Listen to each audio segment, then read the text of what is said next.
ಶಾಸಕರಿಂದ ಸುಳ್ಳು ಮಾಹಿತಿ, ಕೃಷಿ ಭೂಮಿ ಬಿಟ್ಟುಕೊಡಲು ರೈತರ ಸಾರಸಗಟು ನಿರಾಕರಣೆ. ಕೈಗಾರಿಕಾ ಪ್ರದೇಶದ ಹೆಸರಿನಲ್ಲಿ ಶಾಸಕರು ರೈತರಿಗೆ ಹಾಗೂ ಸಾರ್ವಜನಿಕರಿಗೆ ಸುಳ್ಳು ಮಾಹಿತಿ ನೀಡಿ ದಿಕ್ಕು ತಪ್ಪಿಸುತ್ತಿದ್ದಾರೆ ಅಂತ ಯದರೂರು ಗ್ರಾಮದ ರೈತ ಮುಖಂಡ ಸುರೇಶ್ ಗಂಭೀರವಾಗಿ ಆರೋಪಿಸಿದ್ದಾರೆ. ತಾಲೂಕಿನ ಯದರೂರು ಗ್ರಾಮದಲ್ಲಿ ಮಾಧ್ಯಮಗಳೊಂದಿಗೆ ಮಾತನಾಡಿದ ಅವರು, ಇತ್ತೀಚೆಗೆ ನಡೆದ ಮಾವು ಬೆಳೆಗಾರರ ತರಬೇತಿ ಕಾರ್ಯಕ್ರಮದಲ್ಲಿ ಶಾಸಕರು ನೀಡಿದ ಹೇಳಿಕೆಗಳು ವಾಸ್ತವಕ್ಕೆ ದೂರವಾಗಿವೆ ಅಂತ ಆಕ್ರೋಶ ವ್ಯಕ್ತಪಡಿಸಿದರು. ಶ್ರೀನಿವಾಸಪುರ ತಾಲೂಕಿನಲ್ಲಿ 5,000 ಎಕರೆ ಕೈಗಾರಿಕಾ ಪ್ರದೇಶ ಮಾಡುವುದಾಗಿ ಶಾಸಕರು ಹೇಳುತ್ತಿದ್ದಾರೆ. ಯದರೂರು ಭಾಗದಲ್ಲಿ 2,000 ಎಕರೆ ಹಾಗೂ ರಾಯಲ್ಪಾಡು ಭಾಗದಲ್ಲಿ 3,000 ಎಕರೆ ಎಂದು ಅವರು ನೀಡುತ್ತಿರುವ ಮಾಹಿತಿ ಸುಳ್ಳು. ವಾಸ್ತವದಲ್ಲಿ ಯದರೂರು ಭಾಗದಲ್ಲಿ ಕೇವಲ 1,223 ಎಕರೆ ಮಾತ್ರ ನೋಟಿಫಿಕೇಶನ್ ಆಗಿದೆ. ಈ ಭೂಮಿಯನ್ನು ನೀಡಲು ರೈತರು ಸಂಪೂರ್ಣವಾಗಿ ವಿರೋಧಿಸುತ್ತಿದ್ದಾರೆ ಅಂತ ಸುರೇಶ್ ತಿಳಿಸಿದರು. ಭೂ ಸ್ವಾಧೀನ ಅಧಿಕಾರಿಗಳು ಸ್ಥಳಕ್ಕೆ ಭೇಟಿ ನೀಡಿದಾಗ 90ಕ್ಕೂ ಹೆಚ್ಚು ರೈತರು ಲಿಖಿತವಾಗಿ ವಿರೋಧ ವ್ಯಕ್ತಪಡಿಸಿದ್ದಾರೆ. ಆದರೆ ಶಾಸಕರು ಮಾತ್ರ 90% ರೈತರು ಜಮೀನು ನೀಡಲು ಸಿದ್ಧರಿದ್ದಾರೆ ಅಂತ ಜನರನ್ನು ನಂಬಿಸುತ್ತಿದ್ದಾರೆ. ನಮ್ಮ ಪ್ರಾಣ ಹೋದ್ರೂ ಕೃಷಿ ಭೂಮಿಯನ್ನ ಕೈಗಾರಿಕೆಗೆ ಬಿಟ್ಟುಕೊಡೋದಿಲ್ಲ.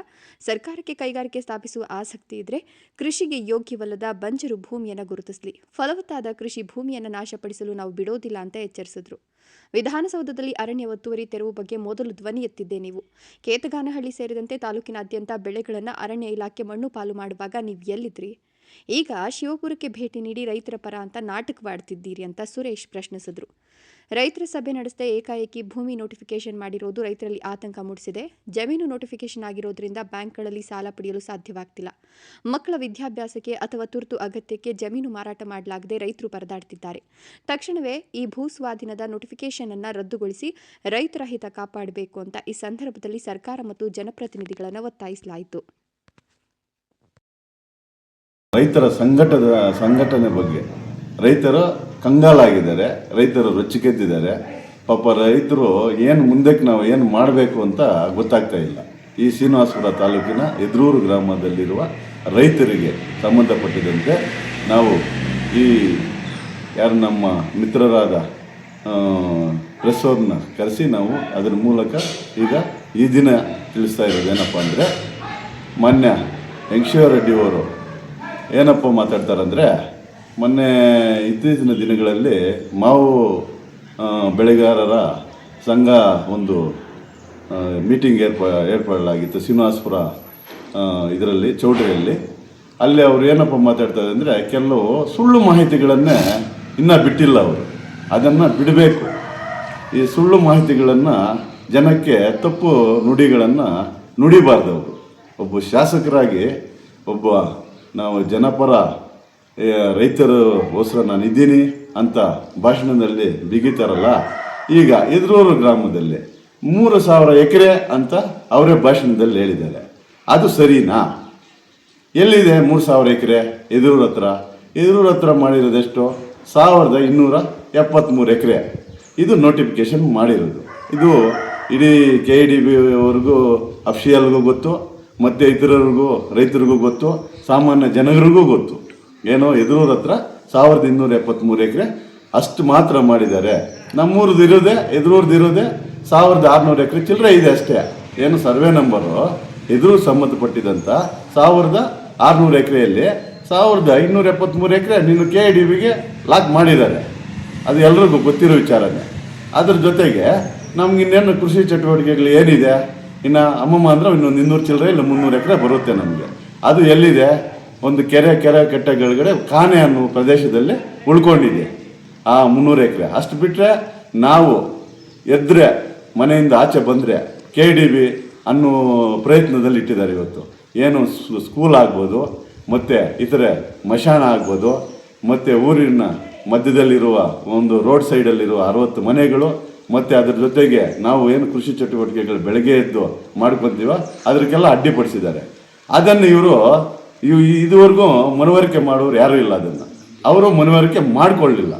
ಯಾಕಪ್ಪ ಮಾಡ್ಕೊಂಡಿಲ್ಲ ಅಂದರೆ, ಇದುವರೆಗೂ ಯದರೂರು ಜನದ ಮಧ್ಯೆ ಬಂದು ಒಂದು ಪೂರ್ವಭಾವಿ ಸಭೆ ಕರೆದು ಏನು ರೈತರು ನಿಮ್ಮ ಸಂಕಷ್ಟ ಏನಿದೆ, ಏನು ನಿಮ್ಮ ಬಾಧೆ ಏನಿದೆ, ಯಾಕೆ ನೀವು ಕೈಗಾರಿಕೆ ವಿರೋಧ ಮಾಡ್ತಾ ಇದ್ದೀರಿ ಅಂತ ಅವ್ರು ಇದುವರೆಗೂ ಕೇಳಿಲ್ಲ. ರೈತರ ಬಗ್ಗೆ ಏನನ್ನ ಕಾಳಜಿ ಇದ್ದರೆ ಮಿಸ್ಟರ್ ರೆಡ್ಡಿ ಅವರೇ, ನೀವು ರೈತರ ಸಮಾಲೋಚನೆ ಬೇಕು ಅಂದರೆ ಬನ್ನಿ, ರೈತರ ಮಧ್ಯೆ ನಿಂತ್ಕೊಳ್ಳಿ, ರೈತರ ಕಷ್ಟ ಸುಖ ಕೇಳಿ, ಮತ್ತೆ ಕೈಗಾರಿಕೆ ಮುಂದುವರಿಸಿರಿ. ಅದು ಬಿಟ್ಬಿಟ್ಟು ನೀವು ನಾನು ಕೈಗಾರಿಕೆನೇ ಮಾಡ್ತೀನಿ ಅನ್ನೋದು ಭಾಷಣ ಬಿಗಿಯೋದು ತಪ್ಪು ನಿಮ್ಮದು. ಯಾಕಂದರೆ ಜಮೀನು ನಮ್ಮದು, ನಮ್ಮ ತಾತ ನಮ್ಮ ಮುತ್ತಾತ ಸಂಪಾದನೆ ಮಾಡಿರೋ ಆಸ್ತಿ ಆಯಿತಾ. ನಮ್ಮಪ್ಪನೂ ಸಮಾಧಿನೂ ಇಲ್ಲೇ, ನಮ್ಮ ತಾತ ಸಮಾಧಿನೂ ಇಲ್ಲೇ, ನಮ್ಮ ಸಮಾಧಿನೇ ಇಲ್ಲೇ. ನಿಂದೇನಿದೆ ಇಲ್ಲಿ? ನೀನು ಮಾಡಬೇಕು ಅಂದರೆ ಸೂಕ್ತವಾದ ಪ್ರದೇಶ ಸೆಲೆಕ್ಟ್ ಮಾಡು.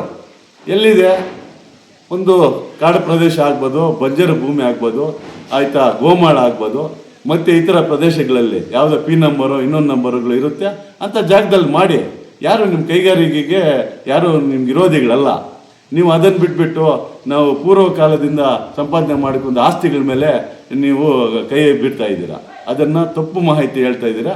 ಅದಕ್ಕೆ ನಾಳೆ ನಮ್ಮ ಶ್ರೀನಿವಾಸಪುರ ಜನತೆಗೆ ಎಲ್ಲರಿಗೂ ಗೊತ್ತಾಗಬೇಕು ಈ ವಿಷಯ. ಏನು ಎದುರೂರು ಭಾಗದ ಜನಕ್ಕೆ ಇವತ್ತು 2.5 ವರ್ಷದಿಂದ ಏನು ಕಂಗಾಲಾಗಿದ್ದಾರೆ ಅಂದರೆ, ಯಾವುದು ಕೃಷಿ ಚಟುವಟಿಕೆಗಳಲ್ಲಿ ಏನು ಯಂತ್ರೋಪಕರಣಗಳಾಗ್ಬೋದು, ಆಯಿತಾ, ಅವ್ರೇನನ್ನ ಒಂದು ಸಂಕಷ್ಟ ಬಂದಾಗ ಒಂದು ಮನೆ ಮಗಳಿಗೆ ಮದುವೆ ಮಾಡಬೇಕು ಅಂದ್ರೂ ಅವ್ರು ಇವತ್ತು ಜಮೀನು ಮೇಲೆ ಯಾವುದು ಆಡ ಇಟ್ಟು ಒಂದೇ ₹1 ತಗೊಳ್ಳೋಂಗಿಲ್ಲ. ಇದು ಸಬ್ ರಿಜಿಸ್ಟ್ರ್ ಆಫೀಸಲ್ಲಿ ಲಾಕ್ ಮಾಡಿದ್ದಾರೆ. ಇದು ಭಾರಿ ತೊಂದರೆ ಆಗಿದೆ. ಯಾವಾಗ ರೈತನಿಗೆ ಏನು ಗೊತ್ತಾಗುತ್ತೆ, ಭೂಮಿ ಕೊಟ್ಟರೆ ಅವನು ಬೆಳೆ ಮಾಡೋದು ಗೊತ್ತಾಗುತ್ತೆ. ದುಡ್ಡು ಕೊಟ್ಟರೆ ಅವನು ಏನು ಮಾಡಬೇಕು ಅಂತ ಅವನೇನು ಅಫ್ಷಿಯಲ್ ಅಲ್ಲ, ಇನ್ನೊಂದು ಫ್ಯಾಕ್ಟ್ರಿ ತಯಾರು ಮಾಡುವ ಅವಶ್ಯಕತೆ ಇಲ್ಲ. ಅವ್ನಿಗೇನು ಭೂಮಿ ಕೊಟ್ಟರೆ ಒಳ್ಳೆ ಬೆಳೆ ಮಾಡೋದು ಗೊತ್ತು ಅಷ್ಟೇ. 4 ಜನ ಅನ್ನ ಹಾಕೋದು ಗೊತ್ತು ರೈತನಿಗೆ. ರೈತನಿಗೆ ಬೇರೆ ಏನನ್ನ ಗೊತ್ತಾ? ರೈತನಿಗೆ ನೀವು ಚಿನ್ನ ಕೊಟ್ಟರೆ ಅವನೇನು ಮಾಡೋಕ್ಕಾಗಲ್ಲ. ಫಲವತ್ತಾದ ಭೂಮಿ ಕೊಟ್ಟು ನೀರು ಕೊಟ್ಟರೆ ಅದ್ರ ಜೊತೆಯಾಗಿ ಅವನ ಜೀವನನೇ ನಡೆಸ್ಕೊಂಡು ಹೋಗ್ತಾನೆ. ಇದು ರೈತರ ಸಂಕಷ್ಟ ಆಗಿರೋದು. ರೈತರಿಗೆ ದಯವಿಟ್ಟು ನೀವು ಈ ಥರ ತಪ್ಪು ಮಾಹಿತಿಗಳನ್ನು ಕೊಡಬೇಡಿ. ಯಾರಿಗೂ ಅಷ್ಟೇ ನೀವು ಕರೆಕ್ಟಾಗಿ ಮಾಹಿತಿ ತಿಳ್ಕೊಳ್ಳಿ. ಎಲ್ಲಿಂದ ಎದುರೂರು ಭಾಗ ಎಲ್ಲಿಂದ ಎಲ್ಲಿಗೋಗುತ್ತೆ. ಮತ್ತು ಇನ್ನೊಂದು ಹೊಸದಾಗಿ ಈಗ ಸೃಷ್ಟಿ ಮಾಡ್ತಾ ಇದ್ದೀರಿ, ಏನಂತ ಎಲ್ಲ ತಂದು ಆಧಾರ್ ಕಾರ್ಡು ಪಾಣಿಗಳು ಕೊಟ್ಬಿಡಿ ನಮಗೆ ಅಂತ ಹೇಳ್ತಾ ಇದ್ದೀರಾ. ಎಲ್ಲಿ ಪಾಣಿಗಳು ಆಧಾರ್ ಕಾರ್ಡು? ನೀವು ಆಲ್ರೆಡಿ ಒಂದು ಸತಿ ನಾವು ಪ್ರತಿಯೊಬ್ಬರೂ KEDB ವೆಂಕಟೇಶ್ವರಮ್ಮನವರು DC ಮುಖಾಂತರ ಅಫ್ಷಿಯಲ್ ಮುಖಾಂತರ ಅವ್ರು ಎಷ್ಟು ಜನ ಬಂದಿದ್ರು ಅಫ್ಷಿಯಲ್, ಅವತ್ತೊಂದು ಸಭೆ ಕರೆಸಿ ನಾವು ಪೆಂಡಾಲು ಚೇರ್ಗಳಾಕಿ ಅವರವರು ರೈತರ ಕಷ್ಟ ಸುಖಗಳು ಏನೇನಿದೆಯೋ ಎಲ್ಲ ಹೇಳ್ಕೊಳ್ಳಿ ಅಂದಾಗ ಅವರೆಲ್ಲ ಕೊಟ್ಟಿದ್ದಾರೆ. ಏನು ವಿರೋಧ ಕೊಟ್ಟಿದ್ದಾರೆ. ನಾವು ಜಮೀನು ಕೊಡೋದಿಲ್ಲ ಅಂತ ವಿರೋಧ ಕೊಟ್ಟು ಅಕ್ಲೈನ್ಮೆಂಟ್ ತಗೊಂಡಿದ್ದಾರೆ. ಮತ್ತೆ ನೀವು ಹೊಸದಾಗಿ ಏನು ಸೃಷ್ಟಿ ಮಾಡಿದ್ದಾರೆ ಅಂದರೆ, ಒಳಗೊಳಗೆ ನೀವು ಕೊಡಿ ಯಾವುದನ್ನ ಪಾಣಿಗಳು ಆಧಾರ್ ಕಾರ್ಡ್ ಕೊಡಿ ಅಂತ ಕೆಲವರೆಲ್ಲ ಬೆದರಿಸಿ ಒಳಗಡೆ ಇರೋ ಜಮೀನುಗಳು ಮತ್ತು ನಿಮಗೆ ಜಮೀನುಗಳು ದಾರಿ ಇಲ್ಲ ಅಂತೇಳಿ ಅವ್ರಿಗೇನೋ ಮಾಡ್ತಾರೆ. 1-2-3 ಜನ ಕೊಟ್ಟಿರ್ಬೋದು. ಆದರೆ ಅವರು ಮೊನ್ನೆ ಏನು ಕೊಟ್ಟಿದ್ದಾರೆ, ಇದ್ರ ಬಗ್ಗೆ ನಾವು ವಿರೋಧ ಇದ್ದೀವಿ ಅಂತ ಅವರು ಒಂದು ಪಾಣಿ ಮತ್ತು ಅವ್ರ ಆಧಾರ್ ಕಾರ್ಡು ಅವ್ರದ್ದು ಜಮೀನು ಸಂಬಂಧಪಟ್ಟಿದ್ದು ಏನಿದೆಯೋ ಅದಕ್ಕೆ ಸೀಲು ಸೈನ್ ಹಾಕ್ಕೊಂಡು ಒಂದು ಅಕ್ಲೈನ್ಮೆಂಟ್ ತಗೊಂಡಿದ್ದಾರೆ.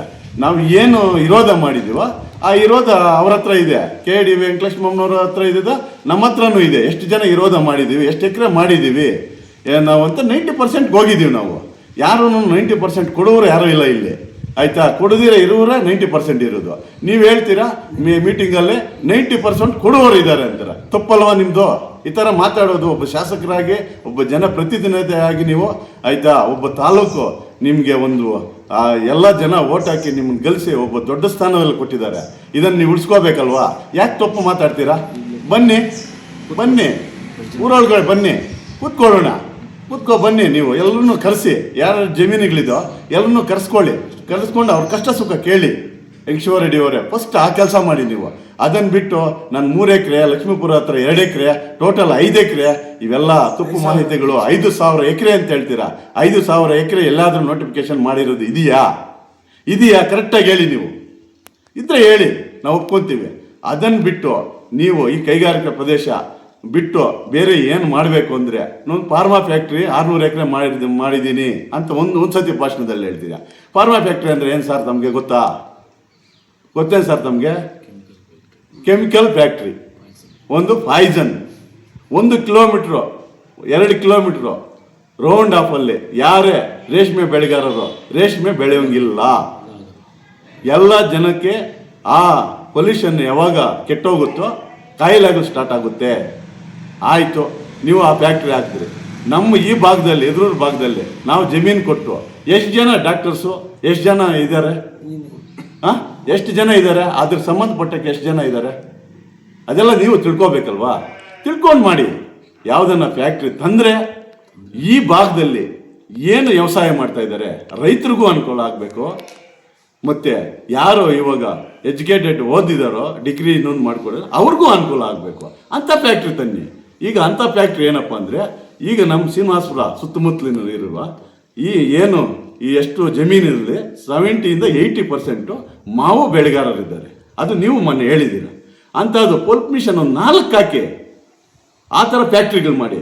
ಈ ಕಡೆ ನಿರುದ್ಯೋಗಿಗಳಿಗೂ ಕೆಲಸ ಸಿಗುತ್ತೆ, ಮತ್ತು ಅದ್ರ ಜೊತೆಗೆ ನಮಗೆ ಈ ರೈತರಿಗೂ ಏನೋ ಮಾವು ಬೆಳೆದಿದ್ದು ನಾವು ಇಲ್ಲೇ ಮಾರ್ಕೆಟಿಂಗ್ ಮಾಡಿಕೊಂಡ್ರೆ ಒಳ್ಳೆ ನಮಗೆ ದುಡ್ಡು ಬರುತ್ತೆ, ಒಳ್ಳೆ ಲಾಭ ಬರುತ್ತೆ. ಏನು ಮಾವಿನ ಬೆಳೆ ಏನು ತಿಂಗಳು ಬೆಳೆ ಅಲ್ಲ, ಅದು ಒಂದು ವರ್ಷಕ್ಕೆ ಒಂದು ಬೆಳೆ. ಅದು ಆ ಬೆಳೆದಲ್ಲಿ ಎಷ್ಟೋ ಜನ ಇವಾಗ ಅದನ್ನು ಹುಡುಗನ ಓದಿಸೋದಾಗಲೂ ಅವ್ರ ಸಂಸಾರ ಇನ್ನೊಂದು ಎಲ್ಲ ನಡೆಸ್ಕೊಂಡು ಹೋಗ್ತಾ ಇದ್ದಾರೆ. ಆ ಮಾವು ಬೆಳೆಯನ್ನು ನೀವು ಎಲ್ಲ ನೀವು ಕೈಗಾರಿಕೆ ಕೊಟ್ಬಿಟ್ರೆ ಇಲ್ಲಿನ ರೈತನ ಪರಿಸ್ಥಿತಿ ಏನಾಗುತ್ತೆ? ಎಷ್ಟು ಅನುಕೂಲಗಳ ಒಂದು ರೈತನ ಒಂದು ಭೂಮಿಯಿಂದ ಇದೆ ಅಂದರೆ, ಒಂದು ಕೃಷಿ ಆಗ್ಬೋದು, ನಾವು ಭತ್ತ ಬೆಳಿಬೋದು, ರಾಗಿ ಬೆಳಿಬೋದು, ಆಯಿತಾ, ಜೋಳ ಬೆಳಿಬೋದು, ಅದ್ರ ಜೊತೆಗೆ ರೇಷ್ಮೆ ಬೆಳಿಬೋದು, ಅದ್ರ ಜೊತೆಗೆ ಒಂದು ಹುಲ್ಲು ಹಾಕ್ಕೊಂಡು ಒಂದು ಹಸು ಮೇಯಿಸಿ ಹಾಲು ಹಾಕಿ ಡೈರಿ ಕಳಿಸ್ಬೋದು. ಎಷ್ಟು ಕೃಷಿ ಅವಲಂಬನೆಯಿಂದ ಜೀವನ ನಡೆಸ್ತಾ ಇದ್ದಾರೆ ಹೇಳ. ಎಲ್ಲ ನಿಮ್ಮ ಫ್ಯಾಕ್ಟ್ರಿಗಳಿಂದನೇ ಜೀವನ ಕಟ್ಕೊಂಡಿದ್ದಾರಾ? ಯಾರು ಕಟ್ಕೊಂಡಿಲ್ಲ, ಆಯಿತಾ. ಇದಕ್ಕೆ ಮುಂಚೆ ಫ್ಯಾಕ್ಟ್ರಿಗೆ ಯಾರು ಎಲ್ಲನೂ ಇತ್ತಾ? ಇವಾಗ ಮಾಡ್ತಾ ಇರ್ಬೋದು ಅಷ್ಟೇ. ಇದಕ್ಕೆ ಮುಂಚೆ ಕೃಷಿಯಿಂದನೇ ಬದುಕು, ಕೃಷಿ ಇದ್ರೇ ಬದುಕು ಅಂಥ ದಿನಗಳು ಇದ್ದಾವೆ, ಆಯಿತಾ. ನೀವು ಇದೆಲ್ಲ ನೋಡಿ ಒಳ್ಳೆ ಸೂಕ್ತವಾದ ಪ್ರದೇಶ ತಗೊಂಡು ನೀವು ಆಲೋಚನೆ ಮಾಡಿ ಮಾಡೋಂಗಿದ್ರೆ ಮಾಡಿ. ಅದನ್ನು ಬಿಟ್ಟು ನೀವೇನನ್ನ ಇದನ್ನು ಮಾಡಬೇಕು ಅಂದರೆ ರೈತರ ಶವಗಳ ಮೇಲೆ ನೀವು KIDB ಮಾಡಬೇಕು. ಬಿಟ್ಟು ಅರ್ಥ ಮಾಡ್ಕೊಳ್ಳಿ. ಪದೇ ನಿಮ್ಗೆ ಹೇಳ್ತಾ ಇದ್ದೀವಿ, ನಾವು 90% ಜಮೀನು ಯಾರು ಕೊಡೋರಿಲ್ಲ. ನೀವು ಮಾಡಬೇಕಂದ್ರೆ ಸರ್ಕಾರಿ ಗೋಮಾಳ ಇದೆ, ಸರ್ಕಾರ ಬಂಜರು ಇದೆ, ಸುಮಾರು ಜಾಗ ಇದೆ, ಅಂಥ ಜಾಗದಲ್ಲಿ ಮಾಡಿ, ಆಯಿತಾ. ಅದನ್ನು ಬಿಟ್ಟು ನೀವು ಊರು ಸುತ್ತಲೂ, ಊರು ಮುಂದೆ, ಸ್ಕೂಲ್ ಮೇಲೆ ಈ ಥರ ಕೈಗಾರಿಕೆ ಮಾಡೋಕ್ಕೆ ಬರಬೇಡ್ರಿ. ನೀವು ಒಬ್ಬ ಶಾಸಕರು, ಒಬ್ಬ ತಿಳುವಳಿಕೆ ಅರಿವಿದ್ದು ಮಾಡಿರಿ. ನಾವು ಬೇಡ ಅಂತ ಹೇಳಿಲ್ಲ, ಅರಿವಿದ್ದು ಮಾಡಿ. ಮತ್ತು ನೀವು ಹೇಳ್ತೀರಾ ಅರಣ್ಯ ಪ್ರದೇಶದಲ್ಲೇ ಈಗ ನಿಮ್ಮ ಅವಧಿಯಲ್ಲಿ ಒಂದು ನಿಮಗೆ ವಿಧಾನಸೌಧದಲ್ಲಿ ಒಂದು ನಿಮಗೆ ಮಾಹಿತಿ ಬರುತ್ತೆ. ಏನು ಬರುತ್ತೆ ನಿಮಗೆ? ನೋಡಪ್ಪ, ನಿಮ್ಮ ತಾಲೂಕದು ಹಿಂಗೆ ತೆರವುಗೊಳಿಸ್ಬೇಕು ಅಂತ ನಿಮಗೆ ಹೇಳ್ತಾರೆ. ಆವಾಗ ನೀವು ಒಂದು ಆಲೋಚನೆ ಮಾಡಿ ತಾವು ಹೇಳಬೇಕಾಗಿತ್ತು. ಏನಂತ? ಆಯಿತು, ನನಗೆ ಸ್ವಲ್ಪ ಟೈಮ್ ಕೊಡಿ, ಯಾರು ರೈತರಿದ್ದಾರಾ, ಇದರಲ್ಲಿ ಯಾರ್ಯಾರು ಇದ್ದಾರೆ, ಈ ಭೂಮಿಯಲ್ಲಿ ಯಾರ್ಯಾರು ಒತ್ತುವರಿ ಮಾಡ್ಕೊಂಡಿದ್ದಾರೆ ಅಂತ ಆಲೋಚನೆ ಮಾಡಿ ನೀವು ವಿಧಾನಸೌಧದಲ್ಲಿ ಹೇಳಬೇಕಾಗಿತ್ತು. ಅಲ್ಲಿ ತಪ್ಪು ಮಾಡಿದ್ರಿ. ಏನಂತ ಹೇಳಿದ್ರಿ? ಯಾರೋ ಬಲಾಗ್ರರಿದ್ದಾರೆ, ಎಲ್ಲ ತೆರವುಗೊಳಿಸಿ ಅಂತ ಕೊಟ್ಬಿಟ್ರಿ ನೀವು ಮಾಹಿತಿಯಲ್ಲಿ. ಅಲ್ಲೇನು ಈಸಿಯಾಗಿ ಕೊಟ್ಬಿಟ್ರಿ. ಇಲ್ಲೇನು ಗತಿ ಆಯಿತು? ಶ್ರೀನಿವಾಸಪುರ ತಾಲೂಕು ಸುತ್ತಮುತ್ತಲಿರೋನು ಸುಮಾರು ಎಕರೆಗಳು 3000 ಎಕರೆಗೆ ಏನಾಯ್ತು? ಅವ್ರ ಪರಿಸ್ಥಿತಿ ಏನಾಯಿತು? ಆಯಿತು, ಯಾರೋ ಒಬ್ಬರು ಬರ್ತಾರೆ, ಏನೋ ಕಷ್ಟ ಬಂದಾಗ ಯಾರೋ ಒಬ್ರ ಹತ್ರ ಹೋಗ್ಬೇಕಲ್ಲ. ಅವರ ಭೂಮಿಯಲ್ಲಿ ಯಾವುದೋ ಒಂದು ಬೆಳೆನೋ ಕೋಳಿ ಫಾರ್ಮ್ ಯಾವ್ದು ಹಾಕ್ಕೊಂಡು ತೆರವುಗೊಳಿಸಿದಾಗ ಎಲ್ಲೋ ಒಬ್ರ ಹತ್ರ ಹೋಗ್ಬೇಕು. ಹೋದಾಗ ಅವ್ರು ಬಂದು ಏನೋ ಜನ ಹತ್ರ ನಿಂತ್ಕೊಂಡು ಆಯ್ತಪ್ಪ ನಾನು ಇದ್ದೀನಿ, ಇದೇನೋ ಮಾಡೋಣ ಆಯಿತು ಅಂತ ಹೇಳಿದವ್ರಿಗೆ ಮತ್ತೆ ರಿಟರ್ನ್ ಹೇಳ್ತೀರ ನೀವು. ಏನೋ ಅವರೇ ಮಾಡಬೇಕಾ, ಅವರೇ ಬರಬೇಕಾ ಇಲ್ಲಿ ಹೇಳೋದಕ್ಕೆ? ಏನಕ್ಕೆ ಬರಬೇಕಾಗಿತ್ತು ಅವರು ಮಾಜಿ ಶಾಸಕರು ಅಂತ ಅವ್ರ ಮೇಲೆ ಹೇಳ್ತೀರ. ನೀವೆಲ್ಲಿ ಹೋಗಿದ್ರಿ? ಕ್ಯಾತ್ಗನಹಳ್ಳಿ ಹತ್ರ ಸುಮಾರು ಎಕರೆ ಕೋಸು ಆಗ್ಬೋದು, ಆಯಿತಾ, ಟೊಮೆಟೊ ಆಗ್ಬೋದು, ಪ್ರತಿಯೊಂದು ಬೆಳೆನೂ ಕ್ಯಾಪ್ಸಿಕಮ್ ಆಗ್ಬೋದು. ಆ ಮೆಸ್ಸು ಇವತ್ತು ಆಗಬೇಕು ಅಂದರೆ ಒಂದು ಎಕರೆಗೆ 5-6 ಲಕ್ಷ ಆಗುತ್ತೆ ಯಶೋರ್ ರೆಡ್ಡಿ ಅವರೇ. ಅಂಥ ಮೆಸ್ಸು, ಆಯಿತಾ, ಅದ್ರ ಜೊತೆಗೆ ಬೋರ್ಗಳು ಎಲ್ಲ ಡೋಸಿಂಗ್ ಮಾಡಿದಾಗ ತಾವು ಎಲ್ಲಿ ಹೋಗಿದ್ರಿ ಹೇಳ್ರಿ ನೀವು. ಇದು ಕ್ವಶನ್ ಆನ್ಸರ್ ಮಾಡಿರಿ ನೀವು. ಎಲ್ಲಿ ಹೋಗಿದ್ರಿ? ಕ್ಯಾತ್ಗನಹಳ್ಳಿ ಹತ್ರ 500 ಎಕರೆ ಬುಲ್ಡೋಸಿಂಗ್ ಮಾಡಿ ಎಲ್ಲ ಒಂದು ಕಡೆ ನಾಶ ಮಾಡುವಾಗ ಫಾರೆಸ್ಟ್ ಅವರು, ಅರಣ್ಯವರು, ನೀವು ತಾವೆಲ್ಲಿ ಹೋಗಿದ್ರ? ಅವತ್ತು ರೈತರು ಬಂದು ರೈತರ ಜೊತೆಗೆ ನಿಂತ್ಕೋಬೋದಲ್ಲ ನೀವು? ಒಬ್ಬ ಶಾಸಕರು ನೀವು, ಓಟ್ ಹಾಕ್ದವ್ರಿಗೂ ಶಾಸಕರೇ, ಓಟ್ ಹಾಕದೇ ಇರೋರಿಗೂ ಶಾಸಕರೇ ನೀವು. ಅವಾಗ ಬಂದು ಅಲ್ಲಿ ನಿಂತ್ಕೊಂಡು ನಾನಿದ್ದೀನಪ್ಪ, ಯಾಕೆ ತಳ್ತಾ ಇದ್ದೀರ ಅಂತ ರೈತರ ಪರ ನಿಂತಿದ್ದೀರಾ ನೀವು? ಇವಾಗ ಹೋಗ್ತೀರಾ? ಎಲ್ಲಿಗೆ ಹೋಗ್ತೀರಾ? ಮೊನ್ನೆ ದೊಡ್ಡಮದೊಡ್ಡಿ ಆಯಿತು, ಅಲ್ಲಿ ಇಲ್ಲ ನೀವು. ಅಲ್ಲಿಂದ ಎಲ್ಲಿಗೆ ಹೋಗ್ತೀರಾ? ಈ ಶಿವಪುರಕ್ಕೆ ಹೋಗ್ತೀರಾ. ಶಿವಪುರದಲ್ಲಿ ಏನು ಮಾತಾಡ್ತೀರಾ ನೀವು? ಶಿವಪುರದಲ್ಲಿ ನಾನು ಇದ್ದೀನಿ, ಮನೆ ಯಾವುದು ಹೋಗಲ್ಲ ಅಂತ. ಅಲ್ಲಿ ವಿಧಾನಸೌಧದಲ್ಲಿ ಒತ್ತುವರಿ ಮಾಡಿರ್ತೀರಾ. ಇಲ್ಲಿ ಬಂದು ರೈತರ ಜೊತೆಗೆ ನಾವಿದ್ದೀರಿ ಅಂತೀರಾ. ಯಾವ ನ್ಯಾಯ ಶಾಸಕರೇ ಹೇಳ್ರಿ ನೀವು? ಇದು ನ್ಯಾಯನ ನಿಮಗೆ? ಅದನ್ನು ಅರ್ಥ ಮಾಡಿಕೊಂಡು ಮಾತಾಡೋದು ಕಲೀರಿ ನೀವು ದೊಡ್ಡವರು ಏನು ಮಾತಾಡಿದ್ರೇನು ನಡೆಯುತ್ತೆ ಅನ್ಕೋಬೇಡ್ರಿ, ಆಯಿತಾ. ಏನನ್ನ ನೀವು ಮಾತಾಡುವಾಗ ನೀಟಾಗಿ ಆಲೋಚನೆ ಮಾಡಿ ಮಾತಾಡಿ. ಎದುರೂರ ಹತ್ರ ಯಾವುದು 3 ಎಕರೆ ಇಲ್ಲ, 3000 ಎಕರೆ ಇಲ್ಲ. ಇಲ್ಲಿ 1273 ಎಕರೆ ಮಾತ್ರ ನೋಟಿಫಿಕೇಶನ್ ಆಗಿರೋದು. ಇದ್ರ ಜೊತೆಗೆ ನೋಡು, ನೀವೇನೋ ಮಾಡಬೇಕು ಅಂದರೆ ಒಳ್ಳೆ ಪ್ರದೇಶ ತಗೊಳ್ಳಿ, ತಗೊಂಡು ಏನನ್ನ ಮಾಡುವಂಗಿದ್ರೆ ಮಾಡಿ. ಅದನ್ನು ಬಿಟ್ಟು ನೀವೇನನ್ನ ಮಾಡೋಕೆ ನಾನೆಲ್ಲ ಮಾಡ್ತೀನಿ, ನಾನು ಮಾಡೇ ತೀರ್ತೀನಿ ಅಂದರೆ ನಾವು ನಿರಂತರ ಹೋರಾಟ ಇರುತ್ತೆ ಇದ್ರ ಮೇಲೆ, ನಿರಂತರ ಹೋರಾಟ. ನಮ್ಮ ಜಮೀನು ಎಲ್ಲರದ್ದು ನಮ್ಮ ರೈತರು ಬಿಡುವವರೆಗೂ ನಿರಂತರ ಹೋರಾಟ ಇರುತ್ತೆ. ದಯವಿಟ್ಟು ಆ ತಾಲೂಕು ಆಫೀಸಲ್ಲಿ ಏನು ಲಾಕ್ ಆಗಿದೆಯೋ ಅದನ್ನು ನೀವು ಅದನ್ನು ರದ್ದು ಮಾಡಿ. ಇದನ್ನು ನಮ್ಮನ್ನು ಕೇಳೋದು ನಿಮ್ಮನ್ನು ಬಯಸ್ತೀನಿ, ಮನವಿ ಮಾಡ್ತಾ ಇದ್ದೀನಿ. ಯಂಗೇಶ್ವರ ರೆಡ್ಡಿ ಅವರೇ, ತಿಳ್ಕೊಂಡು ಮಾತಾಡಿ ಸರ್. ಏನು ಇದು ಅರಣ್ಯ ವಿಚಾರ ಹೇಳಿದ್ರಲ್ಲ, ಅರಣ್ಯ ವಿಚಾರದಲ್ಲಿ ಈಗ ಸಂಸದರು ಭೇಟಿ ಕೊಟ್ಟಿದ್ರು ಶಿವಪುರಕ್ಕೆ, ಶಾಸಕರು ಭೇಟಿ ಕೊಟ್ಟಿದ್ರು. ಅವ್ರು ಇಬ್ಬರು ಈಗ ಹೇಳ್ತಾ ಇರುವಂಥದ್ದು ರೈತರಿಗೆ ಯಾವುದೇ ರೀತಿ ಅರಣ್ಯ ಇಲಾಖೆಯಿಂದ ತೊಂದರೆ ಮಾಡೋದಕ್ಕೆ ನಾವು ಬಿಡಲ್ಲ ಅಂತ ಹೇಳ್ತಿದ್ದಾರೆ ಸರ್ ಅವರು. ಹೌದವರು ಇವರೇ ವಿಧಾನಸೌಧದಲ್ಲಿ ಇವರೇ ತೆರವುಗೊಳಿಸಿ ಅಂತ ಹೇಳಿದಾರಲ್ಲ. ಇದು ಫಸ್ಟು ಇವ್ರು ಗೆದ್ದಾಗ ಫಸ್ಟು ಇವರು ವಿಧಾನಸೌಧದಲ್ಲಿ ಮಾತಾಡಿರೋದೇ ಅರಣ್ಯ ಬಗ್ಗೆನೇ ಮಾತಾಡಿರೋದು. ಇವರು ಬೇರೆ ಏನು ಮಾತಾಡಿಲ್ಲ, ಅರಣ್ಯ ಬಗ್ಗೆ ಮಾತಾಡಿದ್ದಾರೆ. ಅರಣ್ಯ ಬಗ್ಗೆ ಮಾತಾಡಿ ಬಲಾಗ್ರ ಇದ್ದಾರೆ, ಇದನ್ನು ತೆರವುಗೊಳಿಸ್ಬೇಕು ಅಂತ ಯಂಗೇಶ್ವರ ರೆಡ್ಡಿ ಅವರೇ ಹೇಳಿರೋದು. ಮತ್ತು ಇಲ್ಲಿ ತೆರವುಗೊಳಿಸುವಾಗ ಇವರು ಅಲ್ಲಿ ತೆರವುಗೊಳಿಸುವಾಗ ರೈತರ ಜಮೀನು ಹೋಗುವಾಗ ಅವರು ಬಂದು ಅವ್ರನ್ನ ರೈತರನ್ನ ಕಷ್ಟ ಸುಖ ಅವ್ರು ಬಂದು ನಿಂತ್ಕೊಂಡು ಕೇಳಿಲ್ಲ. ಫೈನಲ್ ಆಗಿ ಬಂದಿರೋದು ಶಿವಪುರ ಒಂದು ಗ್ರಾಮಕ್ಕೆ ಮಾತ್ರ ಭೇಟಿ ಆಗಿದ್ದಾರೆ. ಯಾಕಂದರೆ ಒಂದು ಗ್ರಾಮನೇ ಹೋಗುತ್ತೆ ಅಂತ ಅಂದಾಗ ಆ ಗ್ರಾಮದಲ್ಲಿ ಬಂದು ನಾವಿದ್ದೀವಿ ಅಂತ ಹೇಳಿದ್ದಾರೆ. ಅದು ಭಾರಿ, ಯಾಕಂದರೆ ವಿಧಾನಸೌಧದಲ್ಲಿ ತಾವು ಹೇಳಿದ್ದಾರೆ, ಮತ್ತೆ ಇಲ್ಲಿ ಬಂದು ನಾನಿದ್ದೀನಿ ಅಂತಾರೆ. ಇದು ತಪ್ಪಲ್ವಾ? ಇದು ಯಾವ ರಾಜಕೀಯದ ಇದರಿಂದ ನಾನು ಮಾತಾಡ್ತಾ ಇಲ್ಲ. ನಮ್ಮ ರೈತರಿಗೆ ನಮಗೆ ಒಂದು ನೋವಿಂದ ನಾವು ಈ ಮಾತುಗಳನ್ನ ಹೇಳ್ತಾ ಇದ್ವಿ. ನಮ್ಮ ಜಮೀನು ನಮ್ಗೆ ಬಿಡಬೇಕು. ನಮ್ಮ ತಾತ ಏನಿದೆಯೋ ಇಲ್ಲೇ ಸಮಾಧಿ, ನಮ್ಮ ಅಪ್ಪದು ಸಮಾಧಿ ಇಲ್ಲೇ ಇದೆ ಭೂಮಿಯಲ್ಲೇ, ನಮ್ಮದು ಸಮಾಧಿ ಇದೆ ಭೂಮಿಯಲ್ಲೇ. ನಾವಂತೂ ಜಮೀನು ಒಂದೇ ಒಂದು ಕುಂಟೆ ಸಮೇತ ನಾವು ಬಿಟ್ಕೊಡೋಕೆ ರೆಡಿ ಇಲ್ಲ. 10 ಕೋಟಿ ಕೊಟ್ರೇನು ನಾವು ಬಿಡೋಕೆ ರೆಡಿ ಇಲ್ಲ.